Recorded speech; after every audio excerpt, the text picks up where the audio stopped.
Olá! Que bom ter vocês conosco. Nós somos uma IA desenvolvida pelo site .geek. Curadoria de conteúdo humana por Gordo Geek. Eu sou o Eduardo. E eu sou a Jéssica. Bem-vindos à nossa análise de hoje. Best Buy. Olha, um nome que todo mundo, ou quase todo mundo, já ouviu falar, né? Gigante dos eletrônicos. Mas a história por trás, nossa, é uma montanha-russa de dar frio na barriga. É verdade. Muitos altos e baixos. Quase um roteiro de filme. Exatamente. E hoje a gente vai mergulhar fundo nisso. Vamos pegar desde aquela lojinha de som lá nos anos 60, passar pela beira da falência e entender como eles conseguiram essa virada incrível, né? Já na era digital. Isso. A nossa ideia aqui é destrinchar essa trajetória. Temos análise em vídeo, um documento bem completo. Vamos usar tudo para entender o segredo dessa resiliência. A missão é essa. Como uma empresa que quase fechou as portas se reinventou para competir com gigantes online como a Amazon. E é impressionante pensar nisso no contexto do que chamam de apocalipse do varejo, né? Vimos tantas redes enormes, tipo Sears, Toys R Us, a própria Circuit City, que era a grande rival, todas quebrando. Pois é. A Best Buy não só sobreviveu, como deu a volta por cima. Muita gente na indústria considera quase um milagre, sabe? Vamos cobrir tudo, desde a fundação até os desafios de agora em 2025. Então, bora começar do começo. 1966, St. Paul, lá em Minnesota, Richard Schulze, junto com o James Wheeler, no início, funda a Sound of Music. Sound of Music, inspirado no filme mesmo, A Noviça Rebelde? Tudo indica que sim. O foco inicial era bem específico. Equipamento de áudio hi-fi. O mercado na época era bem diferente, né? Muitas lojinhas pequenas, nada de grandes redes dominando. E o começo foi na raça, né? Ele hipotecou a casa para levantar o dinheiro inicial. Uma aposta e tanto. Totalmente. E era o auge da música nos anos 60, então tinha um timing ali. Sim, o contexto ajudou. O crescimento no início foi modesto, mas constante.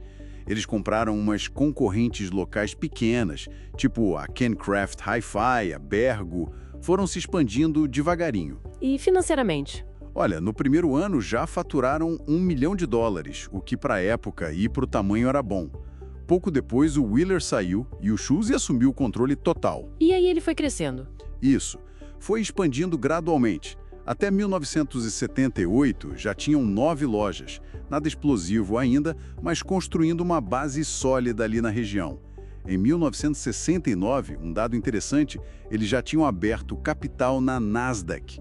Bem cedo, né? Nossa, bem cedo mesmo para uma empresa desse tamanho na época. Mas o grande salto, a virada de chave, veio de um jeito inesperado. Um desastre, na verdade. Ah, a famosa história do tornado. Clássica no mundo dos negócios. Exato, 1981. Um tornado simplesmente destrói a maior loja deles, em Roseville. Parecia um fim, né? Mas o Schulze, ele teve uma sacada genial. Em vez de só lamentar e calcular o prejuízo, Ele fez a venda do tornado. Pegou todo o estoque danificado e o que sobrou, jogou no estacionamento e anunciou Best Buys, os melhores preços em tudo. Liquidou geral. e foi um sucesso absurdo, né? Filas enormes, vendeu tudo rapidinho. Foi aí que a ficha caiu para ele. O poder do volume, do preço baixo, da promoção agressiva. Aquilo inspirou um modelo de negócios totalmente novo. Exatamente, aquele evento traumático acabou sendo a semente da transformação. Totalmente. Tanto que, em 1983, eles mudaram o nome oficialmente para Best Buy Company. E no mesmo ano, abriram a primeira superloja em Burnsville, Minnesota. Aí sim, o conceito moderno começou a nascer. E não era mais só áudio, né? Expandiram para videocassetes, os VCRs, lembra? Eletrodomésticos, uma variedade muito maior. Sim, era o conceito da Superstore. Seleção ampla, preços competitivos, muita publicidade, chegar e encontrar tudo de eletrônicos num lugar só. E funcionou de cara, né? Essa primeira superloja em Burnsville faturou tipo $28 milhões já no primeiro ano. Validou completamente a estratégia. Um faturamento impressionante para a época. E isso deu o gás para a expansão. Em 1987, eles fizeram um IPO na Bolsa de Nova York, a NSE. Já era outro patamar. Com certeza. A partir daí, a Best Buy entrou numa fase de crescimento muito acelerado. Os anos 90 e o começo dos 2000 foram a era de ouro, né? Expansão maluca pelos Estados Unidos. Em 1995 já eram 5 bilhões em vendas, 155 lojas. E eles inovaram no formato da loja também. Em 89, criaram o Concept 2. Ah, o que era isso? Era um modelo mais armazém, sabe? Menos frufru, mais direto ao ponto. E a grande mudança? Eliminaram os vendedores comissionados. A ideia era um ambiente com menos pressão, onde o cliente podia olhar à vontade. Interessante. E a concorrência? A Circuit City ainda estava forte nessa época, né? Sim, a briga era feia entre as duas, mas a Best Buy foi ganhando terreno. A Circuit City não conseguiu se adaptar tão bem, cometeu erros estratégicos e, bum, em 2009 pediu falência. Parecia que o caminho estava livre para a Best Buy dominar tudo, né? O maior rival tinha saído do jogo. É o que parecia na superfície. A falência da Circuit City deu um alívio momentâneo, claro, mas, na verdade, ela meio que mascarou problemas maiores que já estavam surgindo na indústria. Problemas que logo atingiriam a Best Buy em cheio. Que problemas eram esses? O crescimento da Best Buy e de todo o setor era muito dependente de ciclos de inovação de produtos. TV de tela plana, DVD, home theater. Quando esses ciclos ficavam mais lentos, as vendas sentiam. Entendi. E enquanto isso? Enquanto isso, uma ameaça silenciosa, mas gigante, crescia na internet. A Amazon e outras lojas online também. Ah, o grande vilão da história. Chegou a hora da tempestade digital. Exatamente. A Amazon começou a vender eletrônicos com preços muito competitivos. E aí surgiu o fenômeno que quase matou a Best Buy, o showrooming. Explica pra gente o que é isso. É simples e doloroso para a loja física.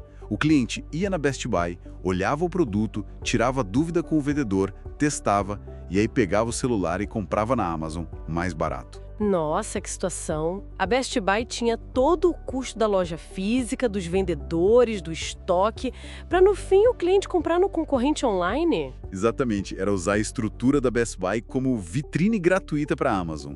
Foi devastador para o modelo de negócios deles. E os resultados começaram a aparecer, né? Negativamente, claro. Sim, foi um período sombrio, ali entre 2009 e 2013. As vendas em lojas comparáveis, que é uma métrica-chave no varejo, ficaram negativas por vários trimestres seguidos, anos seguidos, na verdade. E prejuízo? Bilionário. Em 2012 e 2013 foram prejuízos enormes. O moral dos funcionários foi lá para baixo, obviamente. Teve escândalo envolvendo o CEO na época, o Brian Dunn, que acabou saindo. Lembro disso. Foi uma crise de confiança também. Total. As ações da Best Buy despencaram, atingiram mínimas históricas, a percepção do mercado era péssima. Teve até uma matéria famosa da Forbes em 2012 que basicamente dizia: a Best Buy está condenada, é o fim. Que pressão. Imagina o clima lá dentro. Terrível. E não era só a Amazon. A crise financeira de 2008 ainda tinha reflexos. O mercado imobiliário mais lento afetava a venda de eletrodomésticos. Mas o principal erro interno foi, sem dúvida, subestimar a velocidade e o impacto da mudança para online. Eles demoraram para reagir. Demoraram. Os números eram alarmantes. O valor de mercado da empresa chegou a um ponto que sugeria que ela não valia quase nada, que a falência era só questão de tempo. Era um cenário de quase morte mesmo. Mas sempre tem um mais nessas histórias, né? Quando tudo parecia perdido... Pum, surgiu um salvador inesperado. Exato. Em 2012, eles contrataram um novo CEO, Hubert Joly. E o mais curioso, ele não vinha do varejo de eletrônicos. A experiência dele era em hotelaria e consultoria, uma aposta bem fora da caixa. Totalmente fora da caixa. E muitos analistas duvidaram na época. O que um cara de hotelaria entende de vender TV e geladeira? Pois é, mas ele chegou com um plano claro chamado Renew Blue. O foco era duplo: revitalizar a experiência do cliente e cortar custos agressivamente. Bilhões em custos. E como eles fizeram para enfrentar a Amazon de frente? Principalmente na questão do preço, que era o grande problema do showrooming. Essa foi a tacada de mestre. Primeiro, price matching. Simplesmente decidiram igualar o preço de concorrentes online relevantes, incluindo a Amazon. Acabou com o principal motivo para o showrooming, né? Se o preço é o mesmo, por que não levar na hora? Exatamente. Neutralizou a maior arma da concorrência. Mas não foi só isso. Eles repensaram o papel da loja física. Aquilo que era um fardo, um custo enorme. E virou um ativo estratégico. Essa foi a grande sacada do Jolie e da equipe dele. Como assim? Eles integraram tudo, o tal do Omnichannel. A loja virou um mini centro de distribuição. Você podia comprar online e retirar na loja em 1 hora. Podia comprar online e eles enviavam direto da loja mais próxima, agilizando a entrega. Devolução super fácil na loja física. Ah, então eles usaram a estrutura física para oferecer conveniência que a Amazon na época não conseguia igualar tão fácil. Compra imediata, retirada rápida, devolução sem complicação? Exatamente. Transformaram a desvantagem em vantagem competitiva. E junto com isso, veio um investimento pesado nas pessoas. Os famosos blue shirts, os vendedores de camisa azul. Isso, mais treinamento, mais conhecimento, foco em ajudar o cliente, não só empurrar produto. E fortaleceram muito o Geek Squad, o serviço de suporte técnico deles. Eu lembro de ter visto num dos vídeos de análise aquela história pessoal de um cliente que teve um problema, levou no Geek Squad e resolveram na hora, sem custo, mesmo fora da garantia. Isso cria uma lealdade, né? Cria demais. O Geek Squad se tornou um diferencial enorme. Milhões de interações, visitas em casa. É serviço agregado que o online puro tem dificuldade em oferecer nesse nível. E teve outra estratégia importante nas lojas, né? As parcerias. Sim, o conceito de Store Within a Store, ou loja dentro da loja. Espaços dedicados e com equipe treinada pelas próprias marcas. Apple, Samsung, Microsoft, Sony, até a Amazon depois com as Fire TVs. Peraí, a Amazon dentro da Best Buy, a concorrente? Parece estranho, né? Mas foi uma relação ganha-ganha. Para as marcas, era um espaço premium para demonstrar seus produtos. Para a Best Buy, era mais um motivo para o cliente ir até a loja, ver as últimas novidades, ter uma experiência diferenciada e, claro, gerava a receita de aluguel desses espaços também. Uma relação simbiótica, então. Exato. Os fornecedores passaram a ter mais interesse no sucesso da Best Buy. E tudo isso foi amarrado por uma mudança de cultura interna. O Jolie focou muito em empoderar os funcionários, em colocar o cliente no centro. Tem aquela história famosa que ele conta, né? Do dinossauro de brinquedo. Ah, sim. Ele visitando uma loja viu um menininho chorando porque o dinossauro de brinquedo dele tinha quebrado. Um funcionário pegou o dinossauro, levou para o Geek Squad, eles colaram a peça na hora e devolveram para o menino, que ficou feliz da vida. E o Jolie usou isso como exemplo, né? Para fazer a coisa certa, mesmo que não fosse vender um produto. Isso mudou o jogo internamente. Que virada. Mas essa reestruturação também envolveu encolher um pouco, certo? Não foi só crescimento. Sim, foi um ajuste estratégico importante. Eles perceberam que a expansão global talvez tivesse sido exagerada e tirado o foco. O que eles fizeram? Reduziram a presença internacional significativamente. Venderam a participação na Carphone Warehouse no Reino Unido, venderam a Phone House na Europa continental, saíram da China vendendo a Five Star. E no Canadá? Eles tinham 2 marcas lá, né? Tinham a Best Buy e a Future Shop. Acabaram fechando ou convertendo todas as lojas Future Shop para a marca Best Buy.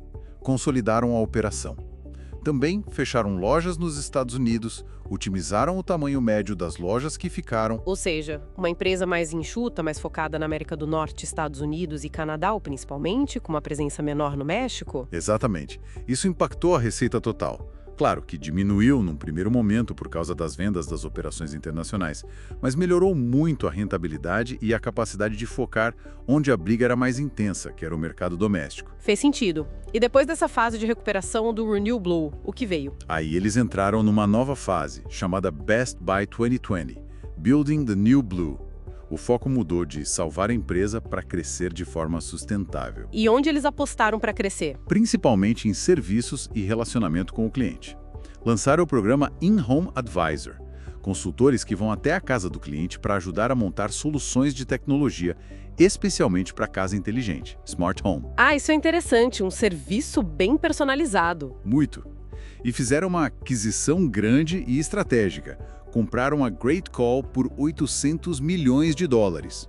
Great Call, o que eles fazem? É uma empresa focada em tecnologia e serviços de saúde e segurança para idosos. Celulares simplificados, serviços de alerta médico. Uma aposta no envelhecimento da população e na convergência de saúde e tecnologia. Uma diversificação interessante, saindo um pouco do eletrônico tradicional. E até o logo mudou, né? Ficou mais moderno, simples. Sim, A mudança de logo em 2018 foi para marcar essa nova fase, essa nova identidade da empresa pós-virada. E a liderança também mudou. O Jolie passou o bastão em 2019 para Corey Berry, Quem é ela? uma veterana da casa. Era CFO, diretora financeira, e teve papel fundamental na recuperação e na aquisição da Great Call. Representa uma continuidade estratégica, mas com um novo olhar. E os resultados dessa nova fase? Como a Best Buy está hoje, em meados de 2025? Bom, a recuperação foi sólida.